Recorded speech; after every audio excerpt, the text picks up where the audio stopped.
नमस्कार, स्वागत है आप सभी का इस खास पेशकश स्पेशल रिपोर्ट में। उमरिया के दीपक खिलाएंगे कमल। आप सभी को पता हो चुका है कि भाजपा ने बहुप्रतीक्षित भाजपा जिलाध्यक्षों की सूची जारी कर दी है। उमरिया गांव निवासी दीपक मिश्रा भाजपा के नए जिलाध्यक्ष बन चुके हैं। नेतृत्व उनके हाथ में है, युवा नेतृत्व है। वैसे भी उमरिया गांव की बात कर लेते हैं। उमरिया गांव जनसंघ से लेकर भाजपा तक का वो गांव रहा है जिसकी जिले में पहचान रही है। संपूर्ण भाजपा अर्थात उमरिया गांव।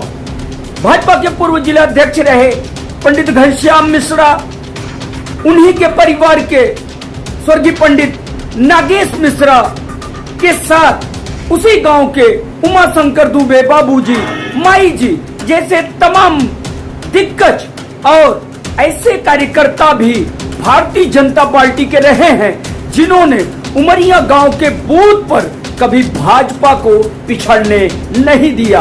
उमरिया गांव की संपूर्णता चाहे 1983-84 रहा हो जनसंघ से भाजपा का सफर, या फिर 1991-92 का वो राम लहर का युग जब ज्ञानपुर में कमल खिल गया था। 83-84 91-92 और फिर 98-99 का वो नेतृत्व, और एक बार फिर 24 के मद्देनजर 2023 में भाजपा ने दीपक के हाथ कमल खिलाने की जो जिम्मेदारी दी है, उसकी चुनौतियां भी कम नहीं है। आज पूरा भदोही जनपद दीपक मिश्रा को बधाई दे रहा है।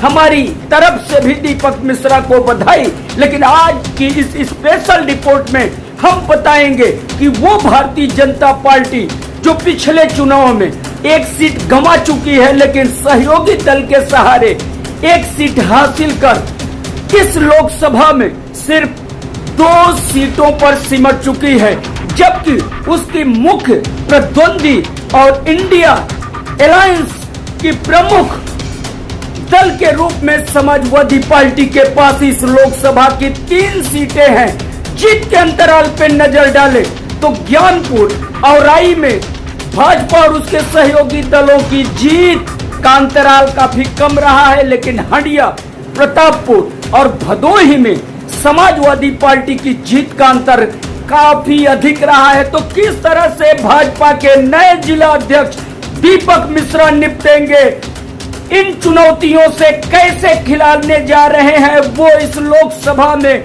फिर से कमल, और भाजपा ने क्यों विश्वास किया है इस युवा चेहरे पर।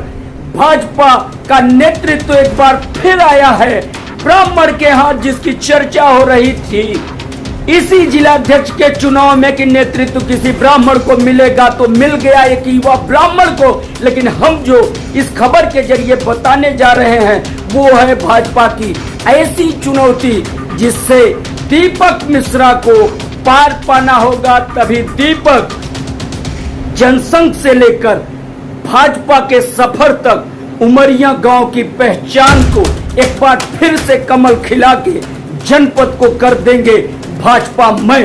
तो देखते हैं इस खास रिपोर्ट में कैसे निपटेंगे दीपक मिश्रा इन चुनौतियों से, और क्या है उनके सामने चुनौतियां। तो देखिए ये स्पेशल रिपोर्ट। आइए अब हम आपको बताते हैं भाजपा के नवनियुक्त जिलाध्यक्ष दीपक मिश्रा के सामने क्या हैं चुनौतियां, और इन चुनौतियों का नवनियुक्त भाजपा जिलाध्यक्ष कैसे करेंगे मुकाबला।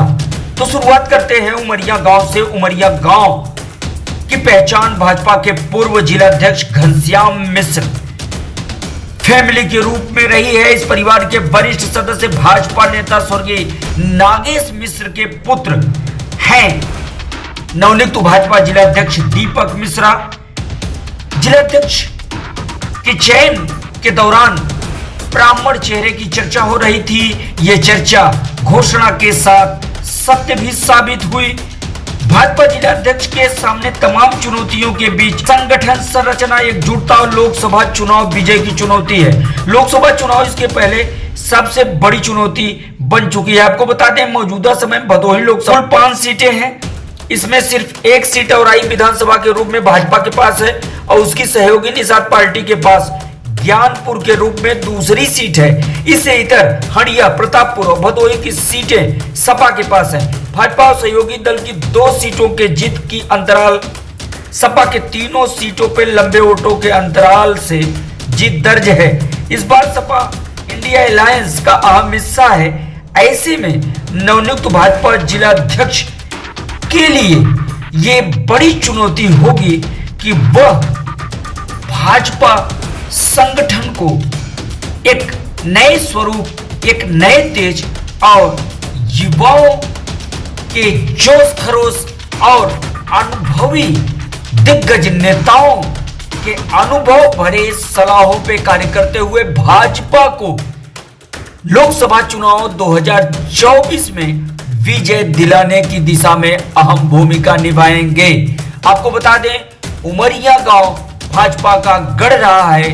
इस गांव की पहचान कई दिग्गज नेताओं के रूप में रही है और उमरिया गांव से एक बार फिर नेतृत्व ने जिला अध्यक्ष का दायित्व दीपक मिश्रा को देकर यह जता दिया है कि उमरिया गांव पर उसका भरोसा पहले की अपेक्षा और अधिक बढ़ा है, वह भी ऐसे चुनौतियों में जबकि भाजपा को हर हाल में मिशन 2024 फतेह करना होगा और नरेंद्र मोदी को एक बार फिर से तीसरी बार प्रधानमंत्री के पद पर आसीन करने के लक्ष्य के साथ भाजपा मिशन 2024 की तरफ बढ़ेगी।